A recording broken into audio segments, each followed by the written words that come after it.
Secular Gujarat ન્યૂઝમાં આપનું સ્વાગત છે। પાદરમાં બનેલી હત્યાની ઘટનામાં પાદરા પોલીસે 5 આરોપીઓની ધરપકડ કરી છે। પાદરાના સ્ટેશન વિસ્તારમાં રહેતા સુરેશ તડવીને ત્યાં મારામારીની ઘટનામાં ડભાસાના વિકાસ પાટણવાડિયાની હત્યા કરી નાખવામાં આવી હતી, જે સમગ્ર ઘટનાએ ભારે ચકચાર મચાવી હતી। જે ઘટનામાં પોલીસે 4 આરોપી સહિત એક મહિલા આરોપીની પણ ધરપકડ કરી કુલ 5 આરોપીઓની ધરપકડ કરી છે।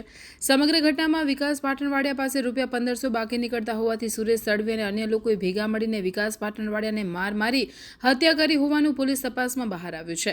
ત્યારે પોલીસ સમગ્ર 5 આરોપીની ધરપકડ કરી મામલતદાર સમક્ષ ઓળખ પરેડ પણ કરી રહી છે। તમામ આરોપીઓ વિરુદ્ધ પોલીસે હત્યાનો ગુનો નોંધી કાયદેસરની કાર્યવાહી હાથ ધરી છે। રિપોર્ટર નઝીર શેખ સાથે આરિફ સૈયદ।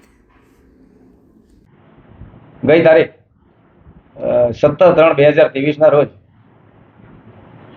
શોખડા કેનાલ પાસે રહેતા સુરેશભાઈ તડવી નાઓને ડભાસા ગામના વિકાસભાઈ પાટણવાડિયા સાથે ₹1500ની લેવદેવડ બાબતે બોલાવેલા અને એ બાબતે એ બંને વચ્ચે બોલાચાલી ઝઘડો થયેલો।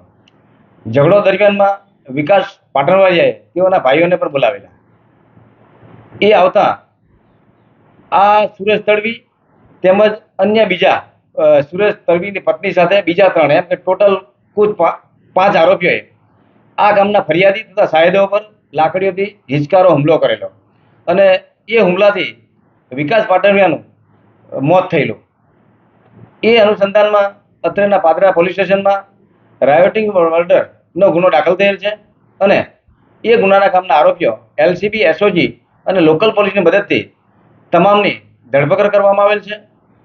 તેઓ તારીખ 22/3/2023 સુધી પોલીસ રિમાન્ડ ઉપર છે અને આગળની તપાસ તજવીજ હાલમાં ચાલી રહી છે। સમાચારોની અવનવી અપડેટ્સ માટે જોતા રહો સેક્યુલર ગુજરાત ન્યૂઝ। સાથે સેક્યુલર ગુજરાત ન્યૂઝ ચેનલને લાઇક, શેર અને સબસ્ક્રાઇબ કરો અને બેલ આઇકોન દબાવીને સમાચારોની ઝડપી માહિતી મેળવો।